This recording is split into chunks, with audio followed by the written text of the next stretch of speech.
दोस्तों नमस्कार।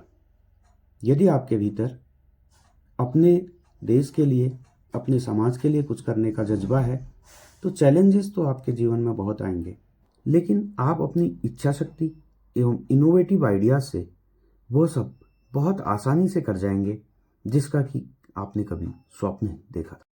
दोस्तों, जूले जूले आज ऐसी ही एक शख्सियत की कहानी लेकर हम आपके बीच उपस्थित हो रहे हैं।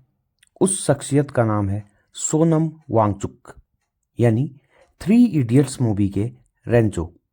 आपसे अनुरोध है कि आप अंत तक बने रहिएगा ताकि आप रियल रेंचो के किरदार द्वारा लाए गए इनोवेटिव आइडियाज़ का कमाल देख सकें। दोस्तों, 3 इडियट्स मूवी तो आपने देखी ही होगी। इस मूवी को लद्दाख के रियल हीरो पर फिल्माया गया है जिनका नाम है सोनम वांगचुक। 1 सितंबर 1966 को जन्मे 57 वर्षीय इस मैकेनिकल इंजीनियर ने अपने सीमित संसाधनों के द्वारा दृढ़ इच्छा शक्ति से लद्दाख राज्य में एजुकेशन को बिल्कुल नए आयाम दिए हैं। देश की पुरानी लचर शिक्षा प्रणाली में आमूलचूल परिवर्तन करने के उद्देश्य से सोनम सर ने सेकमॉल नामक एक ऑर्गेनाइजेशन की नींव रखी, जिसका पूरा नाम है students educational and cultural movement of Ladakh.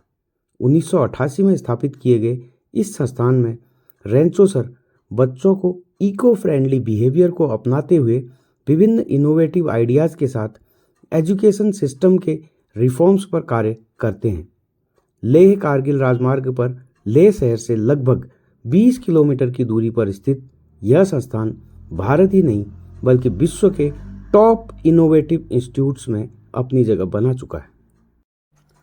1987 में उन्होंने NIT श्रीनगर या national institute of technology Srinagar से मैकेनिकल इंजीनियरिंग में बीटेक किया है।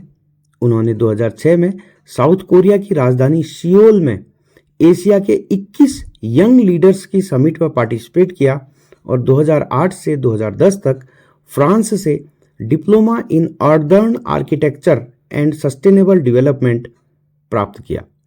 विश्व में थॉमस एल्वा एडिसन के 1000 पेटेंट्स के बाद सर्वाधिक 400 से अधिक पेटेंट्स करा चुके सोनम वांगचुक भारत के सर्वाधिक पेटेंट्स अपने नाम करवाने वाले व्यक्ति हैं। सोनम वांगचुक को अपने इनोवेटिव आइडियाज़ के कारण सस्टेनेबल डेवलपमेंट के फील्ड में काम करने पर मिले हुए अवार्ड्स की फेहरिस्त बहुत लंबी है। उनके द्वारा एजुकेशनल रिफॉर्म्स के फील्ड में कार्य करने पर गवर्नर्स अवार्ड प्राप्त हुआ है। साथ ही 2002 में Ashoka fellowship for social entrepreneurship, 2004 में सेंचुरी एशिया मैगजीन द्वारा द ग्रीन टीचर अवार्ड, 2016 में आइस स्तूपा के लिए रोलेक्स अवार्ड भी वो प्राप्त कर चुके हैं।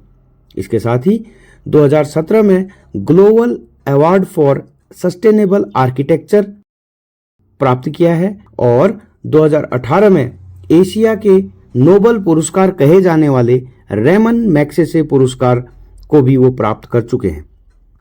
बात करते हैं उनके इनोवेटिव रिफॉर्म्स की। सोनम वांगचुक द्वारा आइस स्तूपा का कॉन्सेप्ट भी इजाद किया गया।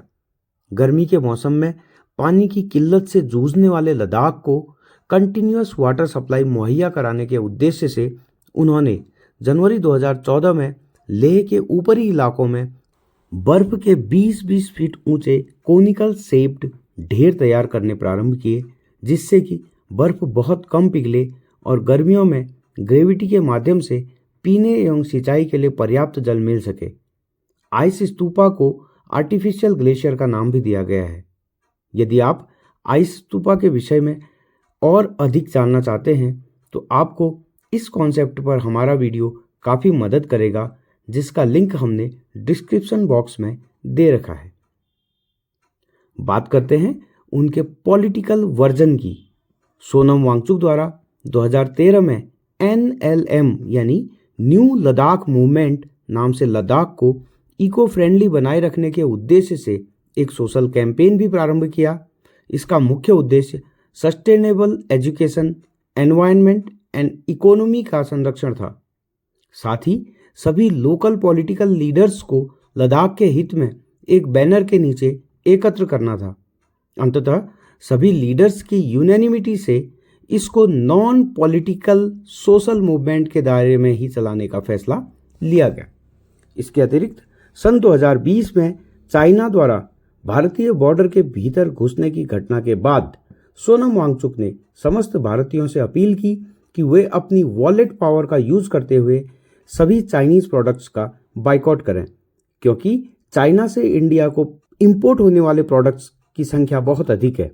15 जून 2020 को गलवान घाटी के क्लैश के बाद तो सभी बड़े मीडिया हाउसेज के साथ ही बड़े बड़े सेलिब्रिटीज ने भी उनकी इस मुहिम को भरपूर समर्थन दिया।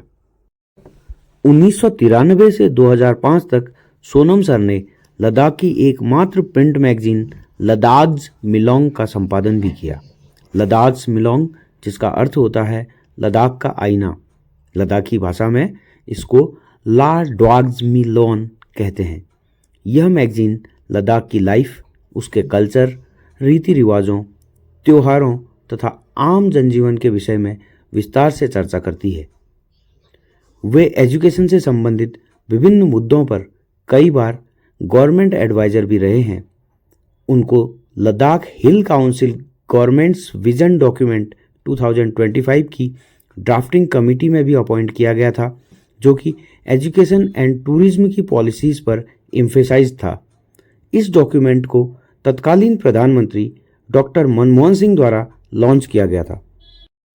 26 जनवरी 2023 के बाद से क्लाइमेट चेंज के प्रभाव को हाईलाइट करते हुए सोनम सर लद्दाख के फ्रेजाइल इकोसिस्टम की गुहार लगाते हुए लद्दाख को एक ऑटोनोमस बॉडी बनाने के लिए प्रोटेस्ट कर रहे हैं। विगत 20 दिनों से वो हंगर स्ट्राइक पर हैं। प्रेयर कीजिए कि उनकी इको फ्रेंडली सोच को अमली जामा